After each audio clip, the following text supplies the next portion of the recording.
Yaani unasafiri zako kutoka mkoa mmoja kwenda mkoa mwingine, upo zako kwenye basi, umekaa zako siti ya nyuma kabisa, umetulia. Kwa bahati mbaya dereva anakuwa hajaona bumps labda sehemu.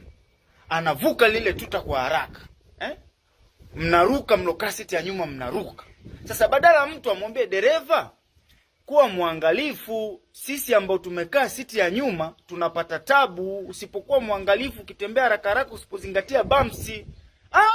Unakuta mtu asemi hivyo, tena unakuta mama ni mnene, kajaa karibia siti mbili. Anaropoka tu. Dereva taratibu, unatuumiza huku nyuma. Wewe unaumizwa nyuma ya wapi? Alafu unaumizwa na nani? Kwa nini uweke wingi? Dereva anakuumiza nyuma ya wapi? Na kwa nini uumizwe nyuma na dereva ambaye yuko mbele? Nyuma gani unaozungumzia wewe? Alafu kwa nini useme anatuumiza? Kwa nini uweke wingi? Wewe umeambiwa mimi naumizwa kwa nyuma. Eti unatuumiza huku nyuma taratibu. Taratibu ya nini?